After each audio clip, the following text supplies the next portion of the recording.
James Gunn has ambitious plans for DCU, and it all boils down to whether he can pull off the multiversal concept with Peacemaker Season 2. Welcome to Stats In. If you're just joining us, please subscribe and don't forget to turn on notifications bell for more video.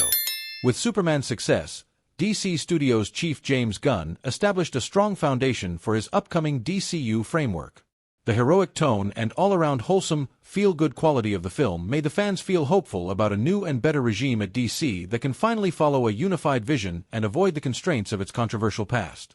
However, his multiversal plans, which will kick off with Peacemaker Season 2, can jeopardize the future of DCU and negate all the goodwill that Gunn has earned with his audience after Superman.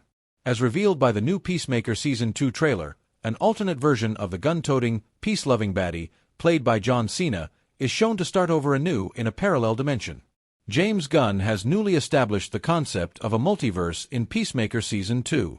Although he had earlier hinted at the John Cena series connecting to the larger DC universe at hand, fans had never realized how far Gunn was willing to go with his plans until DC released the Peacemaker Season 2 trailer.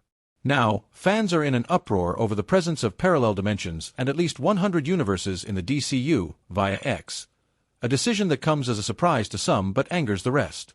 Marvel has already proven how multiversal arcs can get easily convoluted, messy, and distract from the main topic at hand. With MCU's multiverse saga trying and failing to impress fans while also infecting the population with superhero fatigue, James Gunn's decision to introduce the same concept in his infant timeline is causing quite a stir within the DCU fandom. The burden of proof now lies entirely with James Gunn, as the director has to provide satisfactory evidence that his concept of the multiverse will not only succeed but also drive the DCU in a better direction than its MCU counterpart. While the idea of a fresh start in a new universe may help clean the slate for the formerly DCU anti-hero, thus avoiding any future Snyderverse-related controversy, while also staying true to Peacemaker's eccentric tone and wild personality, it may not necessarily be the right direction for DCU, and here's why. Marvel's multiversal saga has already drained the world of its fascination with superheroes and infected the industry with superhero fatigue. As such, James Gunn following the same formula this early in the game seems like a bad idea, especially considering how MCU Phases 4 and 5 have done a poor job in hyping up the multiverse, Doctor Strange 2 and Quantumania. Now, signs of frustration and fraying nerves are already apparent among the DC fans as the mere mention of the multiverse in Peacemaker Season 2 has sparked widespread outrage and annoyance.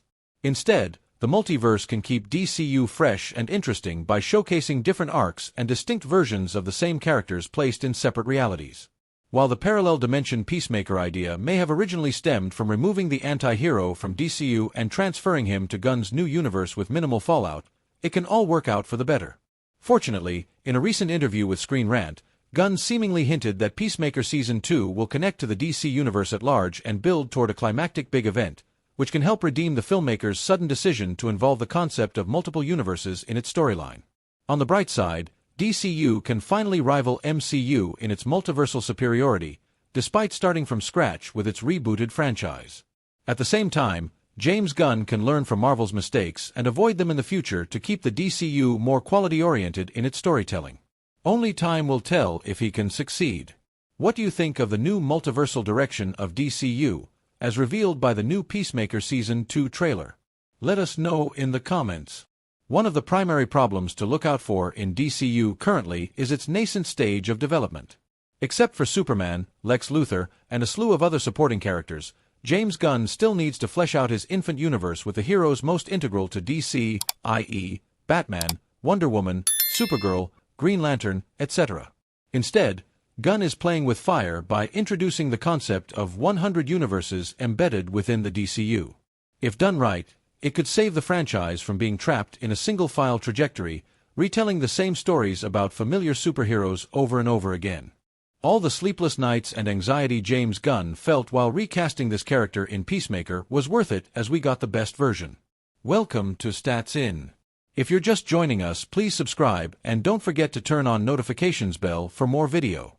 Actor Chris Conrad was originally cast as Adrian Chase in the Peacemaker series. However, after 5.5 episodes, James Gunn and Conrad reportedly decided to split due to creative differences. Gunn mentioned that they were on different pages about how to go about the character and that Conrad did not want to stick with Vigilante in the long run, via Screen Rant. John Cena may have been born to play Peacemaker in the DCU, but actor Freddie Storma's last-minute inclusion as Vigilante was a masterstroke by James Gunn. Adrian Chase, aka Vigilante, is a self-proclaimed sidekick of Peacemaker and joins him for Project Butterfly unofficially. Storma's performance was incredible, and he is easily the best character in the show. James Gunn, in the podcast promoting Peacemaker Season 2, revealed that Storma was a last-minute replacement of the original actor, with whom they had already filmed 5 episodes. Jennifer Holland revealed that many of the scenes where Vigilante is in a suit were actually performed by the other actor, via HBO Max.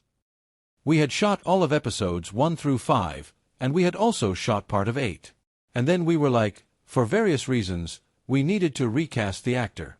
I was having anxiety at night because I was like, I love this show more than anything I've ever done before, and one particular part of it wasn't working as well as it could.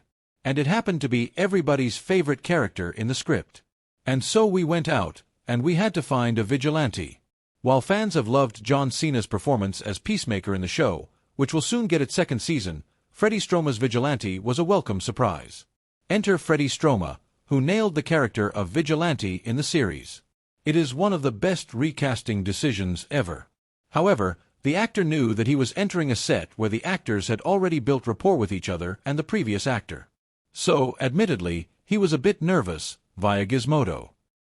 It was a little scary at first because, everyone's been shooting for a few months together and everything's underway.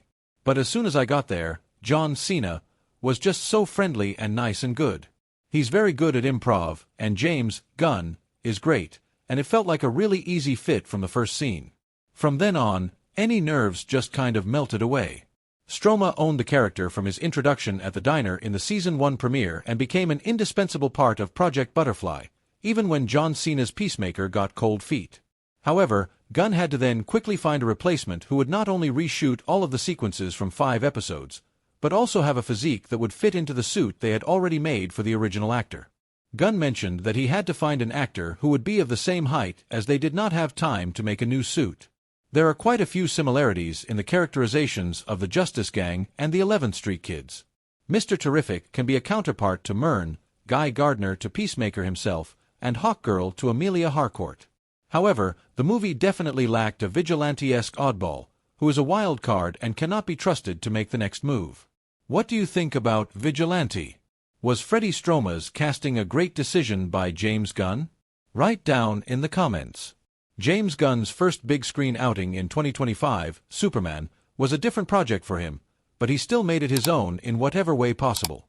Superman is the most mainstream hero in comics book history, and Gunn has crafted some incredible movies with low-tier heroes, who are usually outcasts in not just the stories, but also in the comic book world.